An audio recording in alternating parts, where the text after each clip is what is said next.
Salut! Moi, c'est Nico. Et moi Guillaume. Alors aujourd'hui, on va vous présenter notre sujet en management des équipes. On va vous parler de la motivation par l'oral. On va plus précisément parler du discours et ça va opposer le monde du sport au monde du travail.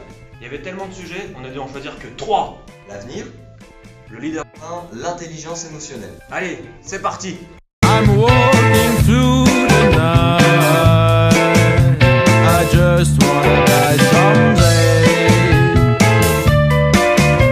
Le premier point, c'est l'avenir. On va prendre comme exemple Claude Onesta. C'est l'ancien entraîneur de l'équipe de France de handball.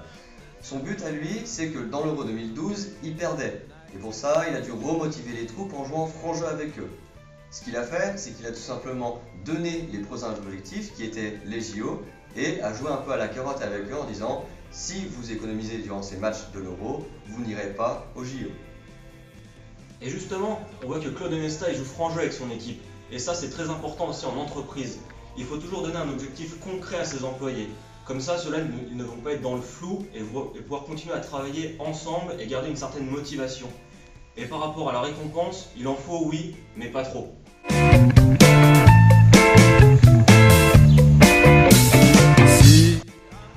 Deuxième point, je vais maintenant parler du leadership.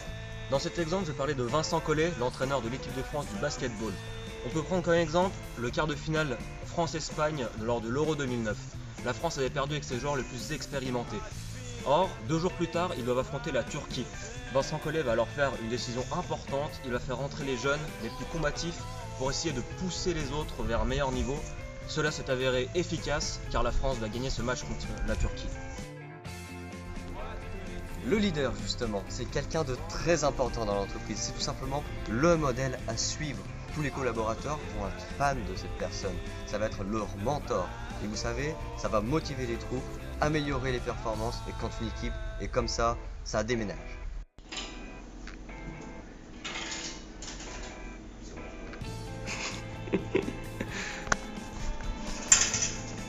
L'intelligence émotionnelle.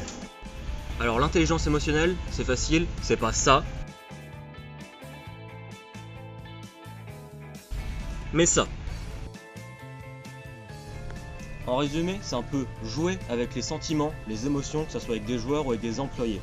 Par exemple, dans le sport, on peut prendre Pascal Duprat, l'entraîneur qui était donc de Toulouse. Il a fait une causerie à la mi-temps avec le match Toulouse-Angers.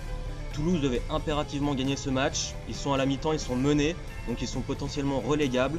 Il va alors motiver ses joueurs en leur montrant des vidéos, jouer énormément avec les émotions. Certains joueurs vont même en pleurer. Et le résultat est exceptionnel. À la fin du match, Toulouse gagne 3-2 et ils sont ainsi maintenus en Ligue 1. Pour continuer avec l'intelligence émotionnelle, on va prendre un deuxième exemple. Toujours dans le monde du football, mais cette fois-ci au FC Barcelone, en Espagne. C'est Pep Guardiola qui va jouer avec ses joueurs. Vous connaissez le film Gladiateur ? Mais si, vous connaissez, regardez ces films-là.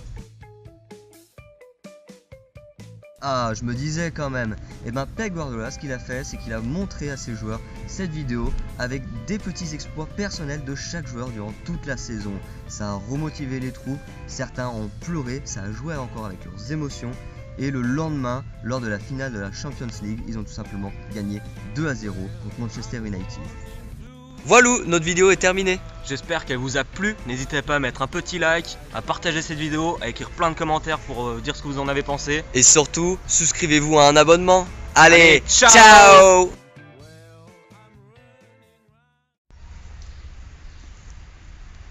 Petit plan fixe. Ouais, naturel. C'est nickel.